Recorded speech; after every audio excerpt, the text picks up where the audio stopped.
Welcome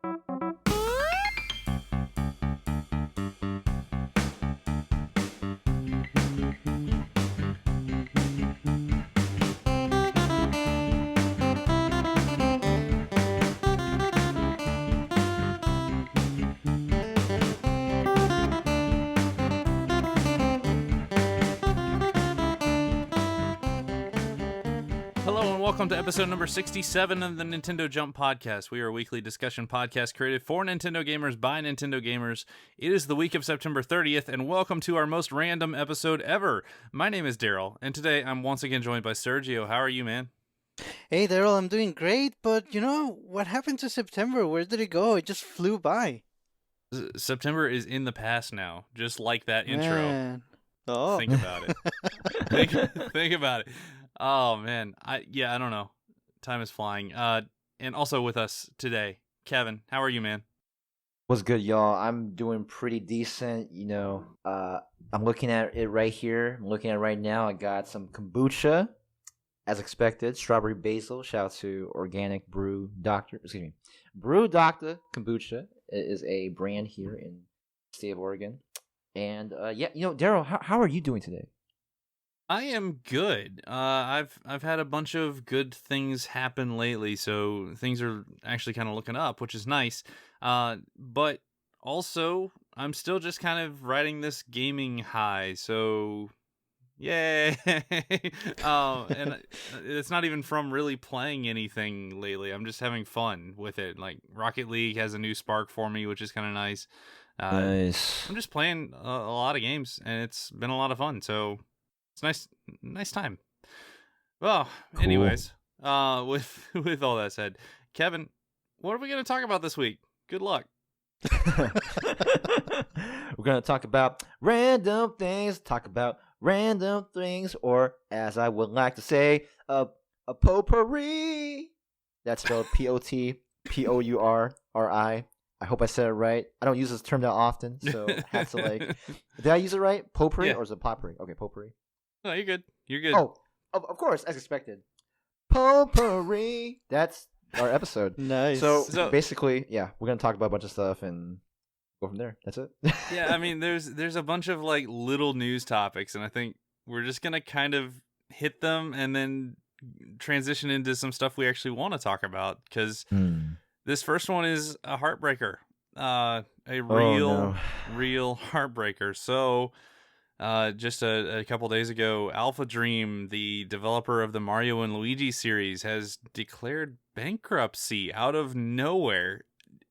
Did either of you guys see this happening at all? Nope, not a chance. No, I mean, and I haven't even played the Paper Mario games, and I am surprised. This AlphaDream's not the Paper Mario. They're the Mario and Luigi. Paper Mario's Intelligent Systems, who also do Fire Emblem. Oh, my bad, guys. I mean, even so, I put them in the same realm. I follow. Yeah. I don't really. So does Nintendo. Oh man, we're off to a good start already. No, but I mean, look, it's whenever you develop games for Nintendo, for me, as a fan of Nintendo games, I would think that these sort of companies would, have this sort of longevity and be able to prosper and flourish for years to come. And then hearing a company like AlphaDream declaring bankruptcy like that, I mean, it's tough. And as I read in the Wikipedia right here, so shout out to Wikipedia.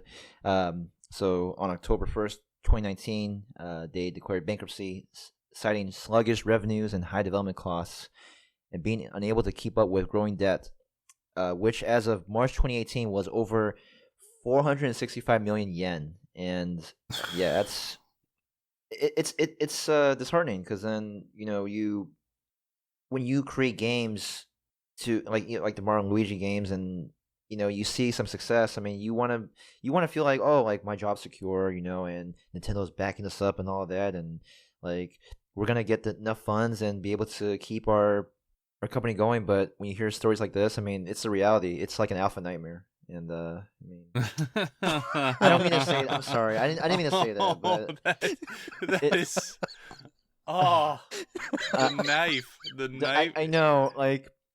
Gosh, don't edit this out. No, I it will was great, but it's yeah, it's and the Omega nightmare. So ooh. yeah, I don't know. I don't know about you guys. To me, I kind of think if you're developing games with Mario in the title, you're just gonna be kind of protected. Like Yes, yes. Right. I'm really surprised, and I was shocked to hear the news. So 465 quadrillion yen or whatever you just said, calculates out to roughly $4.5 million, in U.S. terms. I mean, that's a big number, and I don't even know why. Like, I thought they were doing okay. Is kind of where I was. I may have an idea as to why, looking at the list of their developed games. I mean, the last two were ports of older games for basically the dying 3DS. And it Oh, makes me wonder, who decided that they needed to do these games? Was it really them? Or was it Nintendo sort of kind of forcing them to make games for the 3DS, even though everyone and their mother knows that the Switch is the new thing? And I don't know. hmm. I don't know how this game sold. I'm thinking they did well. It's a Mario game after all, and it's not your quick and dirty port. It's a good port of good games Quick even. and dirty port. Yeah, even with added modes, yeah. Yeah, Yeah. but it just makes me wonder. And I know it's happened before. Like I remember the company called Sing. They used to make Mm-hmm. adventure games, Mm-hmm.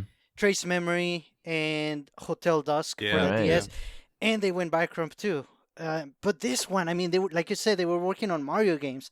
I wonder how much Nintendo could have done, and they decided not to, or if that's even a thing that happens with developers. I would love to know if Nintendo had a chance to save them, and maybe they did try, and it just wasn't possible.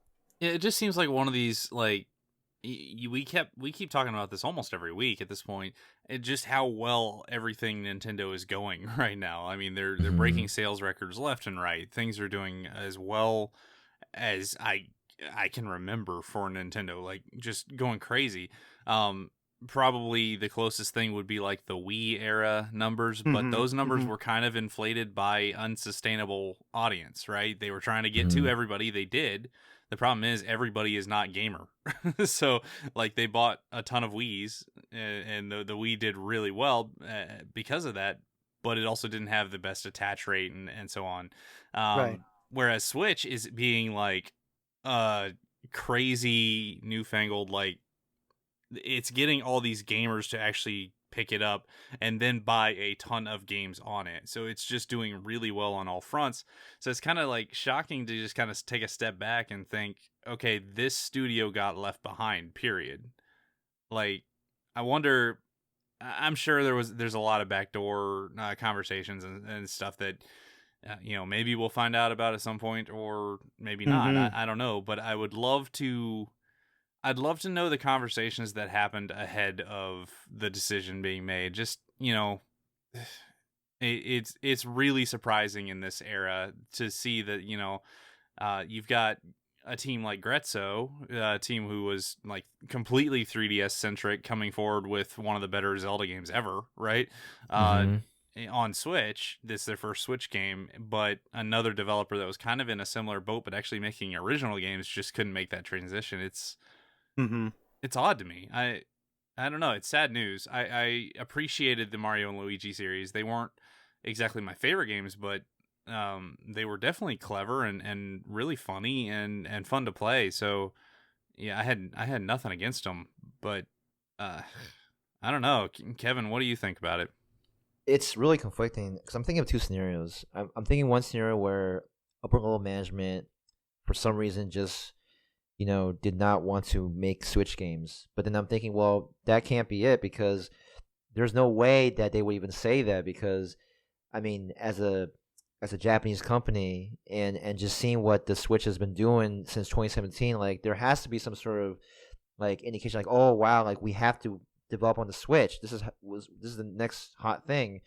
And so I'm thinking that maybe there was some talks with Nintendo, and for some reason, like maybe like the games that they've made over the years was not enough to support them for the next few years, and maybe they had really high ambitions for creating like the next Mario and Luigi entry, but things just didn't go the way as expected, and they just could not come up with the right idea. I'm thinking there must have been some internal conflict within the company. Like, I refuse to believe that they did not want to make a Switch game. I refuse to believe that. I think they did want to.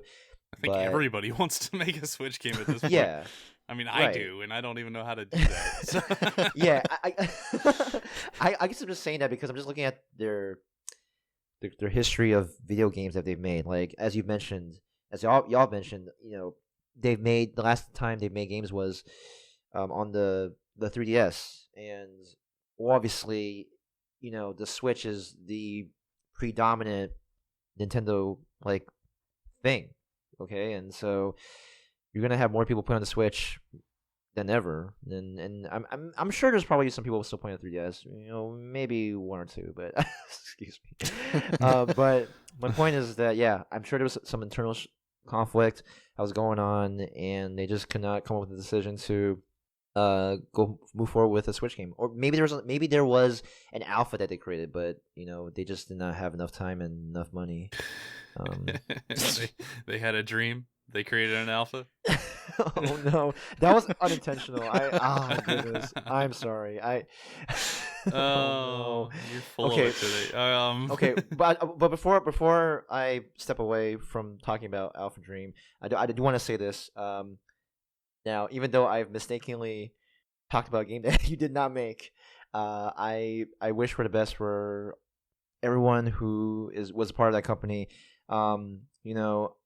Just speaking on my experience, I've been part of a company that shut down, and I remember when I lost my job, one of my gigs back. When that happened to me, I know how bad it felt. I felt like I let my company down, my team down. Obviously, for like right now, I'm doing pretty well in a new situation, but I know what it's like to have a company shut down, and it's not a good feeling, and you just feel muted. You feel like you can't really do anything, and you just don't know what to do. And yeah, but they got a strong team. I have to think that many, if not all of them, are just going to find soft places to land elsewhere. Because, like, just judging from the Mario and Luigi games, those games were very solid. Like, ran really well. They were cute. They were well animated. The music was great.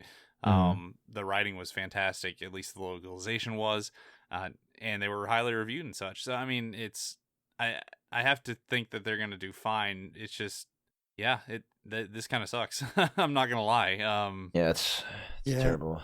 And they actually also developed some of the Hamtaro games for the Game Boy Advance and the DS. The thing is, though, I heard those games were good. I kind of want to track some of them down now. Wait, after all Hamtaro? This. Yes. You mean the cute little hamster on like the cartoons and stuff? Yeah, they had a bunch of minigame compilations on Game Boy Color, Game Boy Advance, and DS.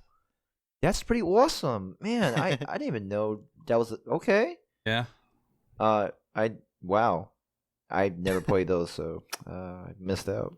But going back to what you said, Kevin, it makes me wonder, like, maybe a potential reason is that they were banking on the next Mario and Luigi to really hit it big, and maybe Nintendo told him something like, no, we're gonna take care of that, or we're actually gonna either merge Mario and Luigi with Paper Mario, or we're making Paper Mario the RPG standard again, or something like that, something that we might hear about hopefully soon, at least. Don't you get my hopes up. Oh. Don't you do this to me. Oh, no. I'm not ready to be hurt again. Yeah, so, I mean, you bring up a great point. Nintendo really has thought that there was room for one Mario RPG series. So, for a little, like a tiny amount of time, the Paper Mario series and the Mario and Luigi series were both a thing, right, as a Mario RPG. As Mario and Luigi kind of took off, they decided to make that the core Mario RPG series and kind of transition Paper Mario into this, I'll say odd, like hybrid. This is where you got like Super Paper Mario, which was kind of a platformer, kind of weird. And then you got Sticker Star and Color Splash, which were both kind of they had RPG elements like battle system and such, but they weren't full RPGs. They were more like action adventure type games. So, and yeah, at that time they made the decision to kind of flex Paper Mario because of what Mario and Luigi was doing. So the question remains, and we actually posted a poll about this on Twitter, with Alpha Dream closing, what do we think this means for the future of the Mario RPG series or genre or whatever you want to call it? I mean, what do you guys actually see happening? And I had 4 potential options here. I honestly don't know which is most likely. You know, for this one, thank goodness my choice wasn't the 4th least. Oh, mine was. Oh, yours? Yeah. Oh, dang. Well, I would love to hear I would love to hear that then. I'm just saying that because like for me, I chose new Mario RPG formula. You know, I think that's what's going to happen. Maybe, now just maybe, you know, when Alpha Dream had like this idea that they ran by Nintendo, and Nintendo's like, and like what Sergio said, maybe it just didn't work out. Like, oh, well, they want to move to a different direction. And maybe they wanted a new Mario RPG, and Alpha Dream was like, oh, well, what about this idea? It's like, no. And so, but I mean, okay, like I've never worked at a game company. I don't know what it's like in those conversations, but that's what I would think would happen. Yeah, I mean, it's entirely possible that they actually spent some time and money making a new Mario and Luigi game that got just kind of shelved in favor of something else. Because honestly, the later Paper Mario, or I'll say Mario and Luigi games, you're talking Paper Jam, even Dream Team, have not done as well as the ones in the past. And then since then, they've pretty much just done ports of the better responding ones in the past. So, right. Yeah, you know, in retrospect, maybe they were floundering just a bit and trying to find something new, and maybe Nintendo wanted to go a different direction, just like you were saying, Serge. It's hard to tell. So, yeah, my pick here. So the 4 options were continuing the Mario and Luigi series with a new developer, which I could see, but it's not a very Nintendo thing to do. Second option was Paper Mario is back. Third option was the new Mario RPG formula. Specifically there, I was kind of thinking, what if they literally did, I know Paper Mario was called this at the time, but what if they literally did Super Mario RPG 2? Like bring back Geno and Mallow and like actually do a full sequel to Legend of the Seven Stars. That would be really cool. I would be like, shove and take my money. Yeah, no questions asked. Me too. And then the 4th option was no more Mario RPGs, frowny face. Ooh, so, man. Sergio, what do you think on this?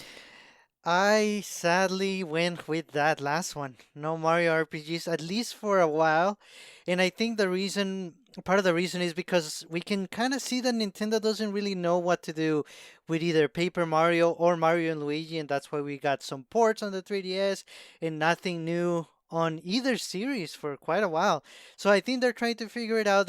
Maybe they're just resting on it. They know mixing Mario with an RPG is something that people want, but I feel like maybe they want to do it maybe on their own way or on a different take or something. I feel like they're okay putting it aside for now, considering how well the Switch is doing with a lot of other franchises, and even Mario, you know, on the most traditional terms, like in Odyssey or just regular Super Mario Maker 2. Like traditional Mario games are doing well, and I think that's good enough for them for now. Hopefully that changes, but I think it's going to be a little while before we see either of them. Yeah, I could definitely see that. And for me, I voted for Paper Mario is back because, one, I mean, admittedly, I really want that. I would love to see a full Paper Mario RPG back with like partner characters and such. That would be great. It'd be fantastic. I really, really liked the 2 games in retrospect. So Paper Mario and the Thousand Year Door. I loved those. I didn't mind the next Paper Mario games, but they weren't like that. They weren't the magic. So I'd like to see that. And given the fan, I'll say, outcry from Sticker Star and Color Splash, I could actually see this actually happening. And it could have been a conversation exactly like you were saying, Sergio, where Nintendo is like, you know what? our fans are crying out for a Paper Mario game, so we're gonna go with a Paper Mario game, which means that Mario and Luigi needs to be something different. AlphaDream says, well, we don't know how to do that, and then that just that leads to some weird conversations, right? I could definitely see something like that happening. It's all speculation. I have no idea, but just because it just kind of came out of nowhere, and there's not that much information out there right now. Right. But just to get to the poll results of people voting, so people were split between two, and one was continue Mario and Luigi with a new developer. The other one was no more Mario RPGs, which was heartbreaking to me. They both received 32% of the voting, which I was just like, oh man. Coming in second/third was new Mario RPG formula at 26%, and then finally bringing up the back, Paper Mario is back. So you guys don't believe it. I don't blame you. I want it, but yeah, I don't blame you. No, but I don't blame you for saying people, choosing the answer. I mean, these four are all very valid. I refuse, although I refuse to believe that there will be no more Mario RPGs. I mean, you just sparked my interest, Daryl, when you said Super Mario RPG 2. I mean, that would be great. It would be. I mean, I can imagine it being so gorgeous and just with Gino, as you mentioned, and Mallow, and then new characters and just and Nintendo and Square have not been closer since Mario RPG was released. Yes, This is about as close as they've ever been. So right, so I mean, we've got 2 Square Enix characters in Smash now. Come on, I know it's working out. So maybe that would be.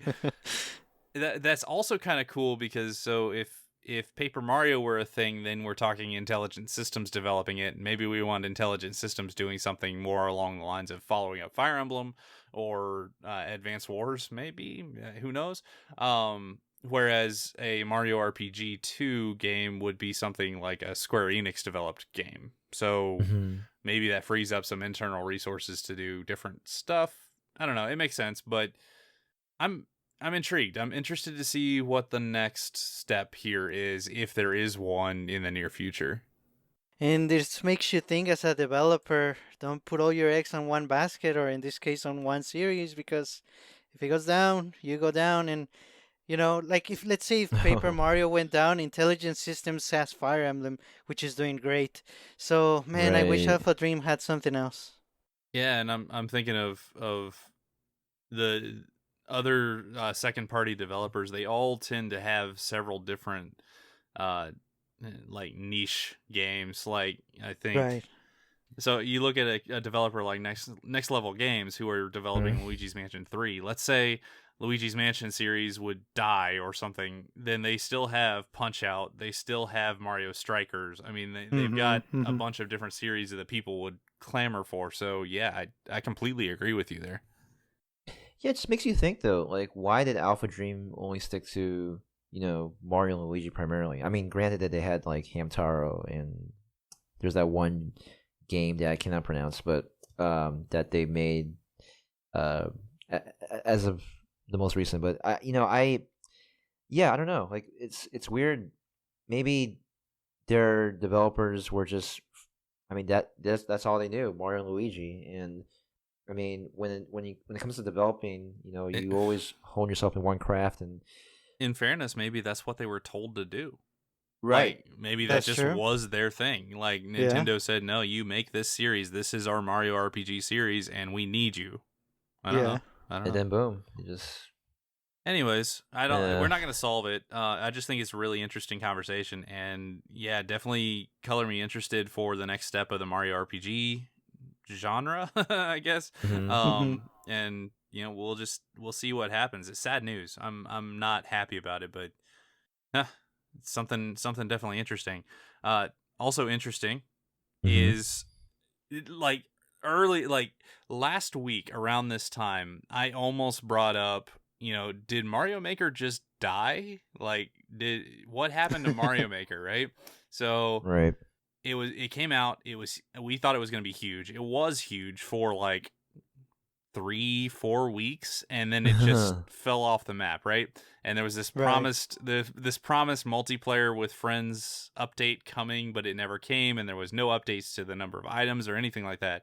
So I know people are still having fun with it, but the hype level went down dramatically. Like, streamers stopped focusing on the game, and communities stopped building as many levels and so on. It got kind of stale. Well, out of nowhere, they have now dropped their friend play online update. So you can now play multiplayer, cooperative, and competitive stages, levels with up to 3 friends, which should have been in the base game, but it's here now.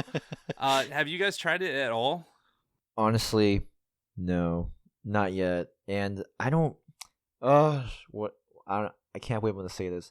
I'm not motivated enough to do that right now. It's just because, like as you mentioned, it should have came in the base game from the very beginning. But you know what? I feel like I need to give this a chance. I mean, like, they worked really hard on it, and I'm sure it wasn't easy. Like, it's I'm sure, like, the way they do the friend thing must have been pretty tough to implement, but I mean, I don't know. It took them forever, but yeah, it took them forever. Yeah. Yeah. What about you, Serge? Have you played it at all? No, I have not. I'm happy that it's finally here, and I'm definitely happy about the timing because, like you said, people were complaining, people were remembering this game, and like, hey, what happened? And now here you go. Now people are back to playing it. So for sure. Maybe Nintendo started seeing tweets and they're like, oh yeah, we got to release that. Yeah, it's like, I think it's about time. We forgot. I don't know. It was kind of weird because just all of a sudden people started kind of rumbling about Mario Maker, and then just like 2 or 3 days later, here it is, hey, and just a random tweet by Nintendo: Mario Maker is updated. Update it now. You can play with your friends. And so I actually did. I have had a chance to play with a couple friends. Actually several different sets of friends. I haven't played 4-player yet, but I have played 3-player. And I gotta say, this is what was promised. Like, this is exactly what I wanted this update to be. It is late. It is very late, and it's coming at a very bad time for me personally, with all of these other games coming out. But you can play Mario Maker levels with your friends, and it runs well. So a big complaint I had with the multiplayer in Mario Maker at the start was that it just ran terribly. I don't know if it was a netcode issue. I don't know if it was the connection of people I was actually getting on with. But turns out when you play with people who have reliable connections that you actually have played other games with and had good experiences, this is great. It's fantastic. Nice. It's exactly what I wanted. It's what I was hyped about for this game. It's just like 3 months late. So I'm not going to complain too much because it is finally here and I'm happy about it. The various options. So one, you can just go into Course World. You can search random. You can just go with random courses, right? So pick a difficulty and pick a god and pray, and see what comes up in either competitive or cooperative multiplayer. Or if you find courses that you like, you can actually download those courses and load those as your multiplayer levels. So you can pick specific levels that you do like and you think would be fun, and load those. Or you can make levels and play those as your multiplayer levels. So it's, I mean, I don't have too many complaints about where it is in the current state. I think it's great, honestly. Yeah, and that's awesome. There was one thing that I noticed that, it wasn't, I didn't even read about it until now. Can you play using Joy-Con controllers with a horizontal grip? Yes, you can. Yeah. And that is awesome because, I have these Amazon Basics single Joy-Con grips. And we talked about it before in previous episodes. And for me, I'm a big fan. If you want to use single Joy-Cons, horizontal grip style, that's the way to go. But yeah, you know what? This reminds me. I think Shellshock mentioned a while back. He asked us, like, if you guys were to play, in the same course and, with being able to find each other, with the friends, being able to find each other in the game, and now we can. Who would troll who first, or was it like who would backstab who first? I forgot. Who would turn on the others first? And There we go. Yeah. There's a very easy answer for this, and I'm curious to see what you guys say. Me, 100% me. I went from the very beginning. I would just like troll for the first, the first few seconds, and then try to get the lead, and hopefully y'all don't catch me. And yeah. Even on a cooperative level. Even on a cooperative level, but just once, not twice, not 5 times, not a million times, just once. Well, I gotta say, you'd be fighting me for it because I would be the one to turn on the others first, for sure. Oh, absolutely. Okay. Between you two, I would have picked you there. Yeah, absolutely. No, Sergio. Yo. Like I'm not the type of guy who just like I don't get any entertainment from like throwing you into a pit over and over and over. But once or twice, oh yeah, absolutely. Oh man. Yo. Like jump up on a higher level that's like switch controlled and just don't hit the switch and just kind of like dance around for a second. Oh yeah, absolutely. It's all in good fun. But yeah, that's an excellent question. Anyways, so yeah, I would definitely recommend it if you have gotten kind of bored of Mario Maker and you have friends or a community like ours to play with. Please try it out. It actually is a lot of fun, and it adds a lot to what the game is.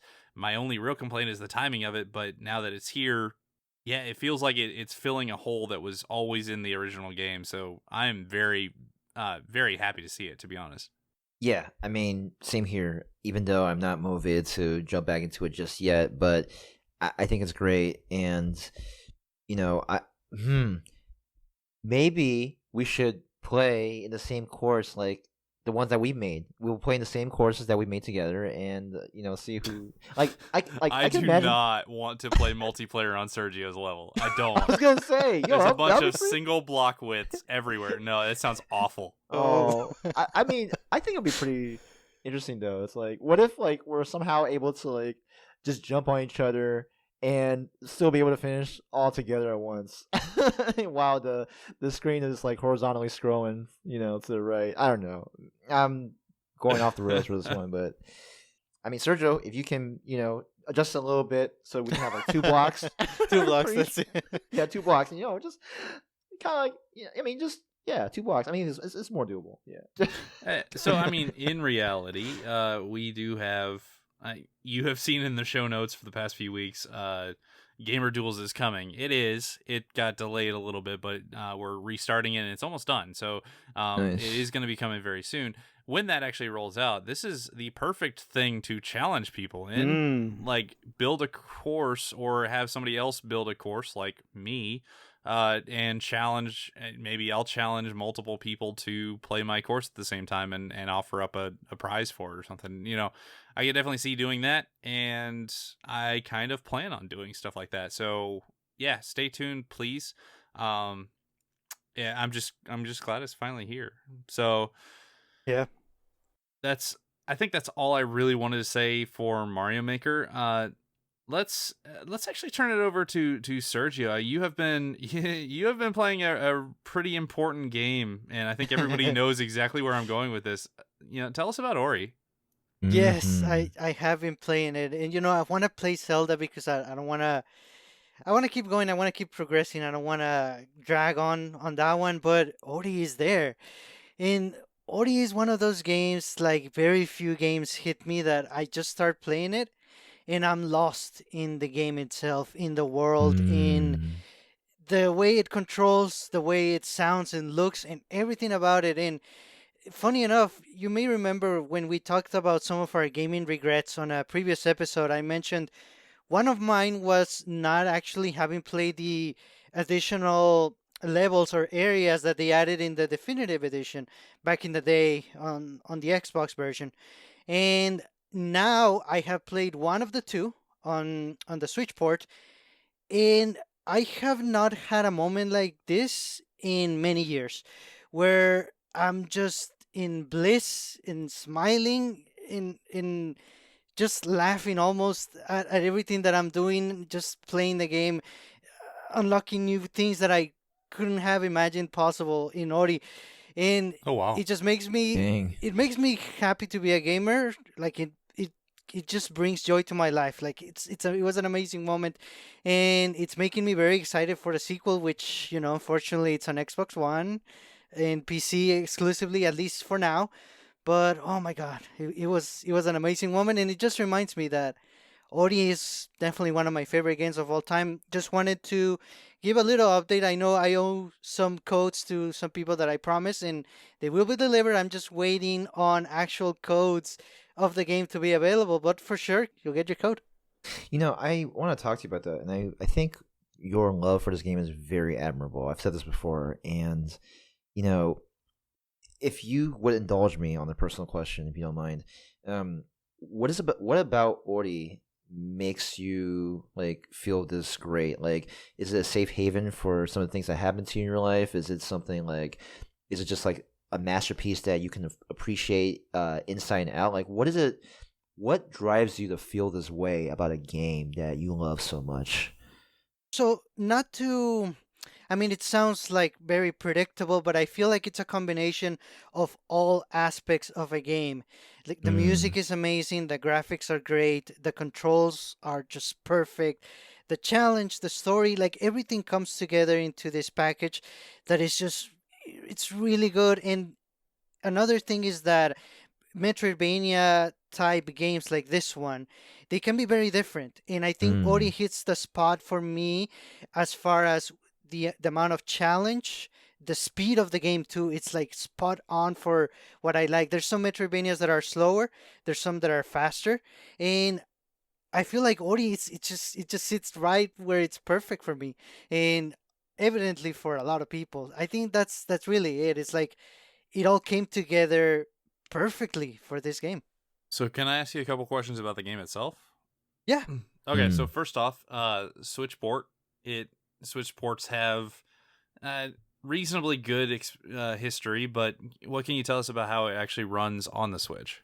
I have no issues. I have not seen anyone have any issues other than a few crashes of the game. And sad Oh. to say, this has been happening. Like it's part of Ori because it's technically an indie developer. It's a group of developers from all around the world that they just happen to work together. Shout out to Mm. Moon Studios for making this amazing game. So minor issues, but as far as performance in terms of the speed of the game, it's the best port. It's actually the best looking and the best running other than a high-end PC. They actually went ahead and reworked the animations to be 60 frames per second. So this is the best Nice. console version of Ori that you can play. Oh wow, that's Wow. awesome! That's I did not expect that. yeah. How long would you say the game is? Both in just like main story and if you actually start looking for secrets. Mhm. I want to say you can beat it in about 10 hours or so, maybe a little bit less. But if you want to spend your time looking for all the upgrades and the different, basically the upgrades, it can take you from about 15 hours, maybe a little more. But there's also a lot of challenges and achievements in the game. There's a lot of speed running. There's a mode where you can try to play the game with just one life, which is crazy. So there's definitely things to do to keep you coming back to it. Mm. Yeah, offhand, probably 15, 20 hours. 10 to 20 hours is probably like my sweet spot in games. I kind of love that Yeah. length. Mhm. It just, that means you can actually get into a game, play the game, enjoy it, experience it, and move on. And that's Right. great. I love that. I'm currently playing Dragon Quest, which I'm hearing is like an 80-hour game. I'm like, oh, God. Yeah. That's how do you like Dragon Quest so far? I'm early, but it's really good. Yeah, that's good. So yeah, I mean, I'm really happy to hear that you are enjoying it so much. It actually, I know these are the same genre, so it feels a little bit cheap for me to be saying it, but the way you're talking about Ori kind of reminds me of the way I was talking about Super Metroid. When Mhm. Yes. I replayed it on the Super Nintendo Online system, on Switch, and man, every time I play that game, it gets me back in this mindset that I just love that game. Like I love being uh Samus in that world. I like how the world is constructed. I think it's one of the best video games of all time, and I won't hedge that at all. So this kind of feels like your Super Metroid almost, but maybe on a more personal level, which is really cool to hear. Yeah, yeah, Mhm. like you with Super Metroid, like it makes me glad to be a gamer. It makes me glad to be alive. It's just that good. Oh wow. Yeah. Dang. I mean, oh gosh. I think the way y'all have expressed your love in, whether it's Ori in the Blind Forest and, Super Metroid, I think for me, I'm just gonna say it reminds me of playing. Style savvy.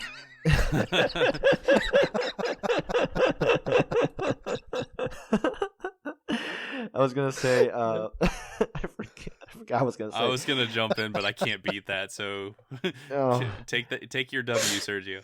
Okay.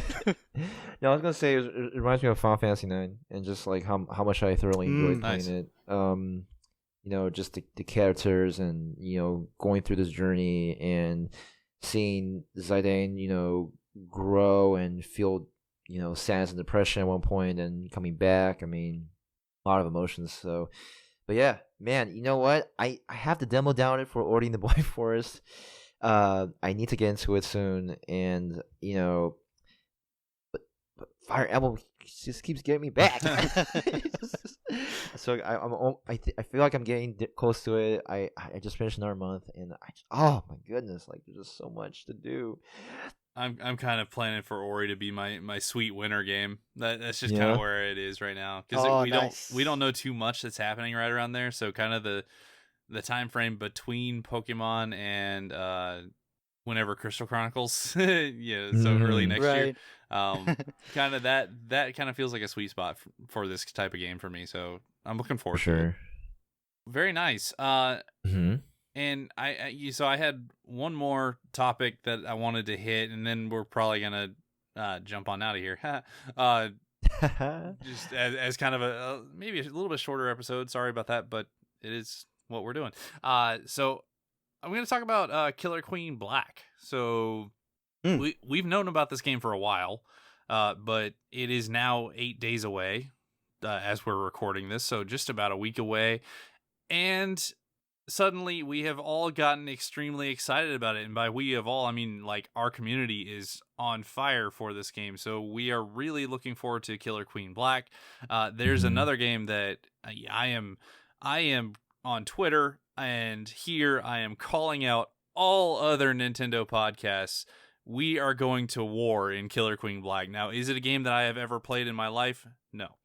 But will we destroy you in this game? Absolutely, because we are Bam! Shots fired. we are the Nintendo Jump Pocket. No, seriously, we are gonna start like a clan of Killer Queen. This game just feels like something about it just kind of I can see it pulling some of the Rocket League players over for it because it's relatively simple and it's objective based that is pretty simple, pretty repeating, but it changes with gameplay a lot. So Ah. if you don't know about it, it's a 4-on-4 arcade type game. It's all in a 2D plane, basically platforming, and you're playing as various types of bees, I think, like bugs of some sort. Hmm. And you can win the game. You're going against 4 other players, and you can win the game in one of 3 ways. So you can win the game by getting your worker bees. Basically, it's an economic win. So you've got to get your worker bees with this glob. I'm sorry, I'm sounding like an idiot. Back to it's kind of a capture the flag. So they're trying to get to the goal as you're playing the game. Mm. Also, as you play, one of your players can actually kind of evolve into the queen character, who is kind of the leader of each tribe. Now they're they're very strong, right? They're very good characters. However, if the other team manages to kill the other team's queen, then they win that way. That's a win by military. Also, there's this random snail that goes really slowly across the bottom of the map. If a worker rides that snail all the way across the map, they win. So you're kind of managing these 3 win conditions and trying to coordinate as a team to figure out how you're going to do it. Looks fantastic. I'm explaining it really poorly, but it looks fantastic, and I'm extremely excited about it. So If you want to join the Nintendo Jump Podcast clan, please jump in our Discord. There is now a separate channel for it. It looks like probably around 10 of us are going to get the game at launch, so we're going to have some really fun times ahead, I think. I'm going to tell you right now, I haven't been playing a lot of multiplayer games for a hot minute, but I am 235% committed. I'm in. Are you really? I am. Yeah. I did not think I was going to say that, but nice. I have, from an outsider's point of view, I've been watching this game here and there, and then when the channel came up, I'm like, oh, bleep. My body's ready. I'm in. Now, I don't know if I'm going to get it for digital or physical, but my heart says that's digital. true. It does have a physical version. I always forget that. The physical version comes out on the 25th of this month, I believe, but the digital comes out in 8 days. Oh, snaps. I mean, I don't know. But I think if it were for me, I'll go with my heart. Might as well get digital. Man, So what about you guys? I'm going digital. Just okay. I already pre-ordered it. But I mean, nice. So if you've been listening to us, you've heard various names of members of our Discord. So I'm just gonna read some names of people who are chiming in on this channel. We've got me, and now you, Kevin, and Dragon, and Shy Guy, and Naprat, and Swaddle, and Sonic King, and like pretty much our entire like. The core of our Discord is all getting this game, so as we get into it, and I miss some, I'm sorry, but as we get into this, I'm really excited. I really am. Yeah, man. I mean, this is just, I think the type of genre, the esports potential for this game. I mean, I don't know. Has the original Killer Queen, has that been on esports tournaments? Has it? If it hasn't been, it should be, because there's a lot of potential for this game. And man, 4-on-4, we have 10 people, right? I mean, we got some good. We got something like that. So my question now, Sergio. This is our modified version of on the spot. Yeah. On the spot. So, with everything that we just said, everybody's getting this game. We're all jumping off the cliff together. Are you with us? I am with you guys all the time. Yes. Yes. Oh my god. Yo, triple commitment, triple the action, triple time. We in. This is good. All right. So now I'm just gonna hope that the game's not like awful on Switch, but I don't think it will be, because it's been in development for a long time. It actually has had some hands-on previews and stuff. And, yeah, man. People are generally positive on it, so yeah, I'm really looking forward to it. So that'll be my next big one for like multiplayer realm. That'll definitely tide me over until Luigi. And here's the thing. Like, even the name sounds pretty dope. Like Killer Queen Black. Like, how cool is that? Like, it's probably the coolest name for a game I've heard in a long time. I mean, the icon's awesome too. Right? Oh, goodness gracious. Like, if that's not gorgeous and morbid, I don't know what is. Okay, so we're gonna just... God, is that a thing now? Are we? I don't know. Now you can say it the way I say it. You can shout say out to Haken. Morbid. Yeah, shout out to Haken. That's right. I got excited when I saw that, or excuse me, when I heard that from Haken. That's pretty cool. But yeah. And speaking of Haken, Chewy's getting this game. So hey, we're all getting nice. it. Everyone's getting it. Shout out to Chewy. Okay, so I mean that's pretty much what I had. Anything else you guys want to touch on real quick? You know what? I'm good. I think I'm good. We just have the answer and the question. Let's do it. All right, so we have the answers to last week's question, which was, if you were a horse, what would you change your name to? We had a couple of answers. Dragon told us his name would be Emerald. And Cube told us that his name would be either Saturday or Savaria. Both of those are references to his hometown. So there you go.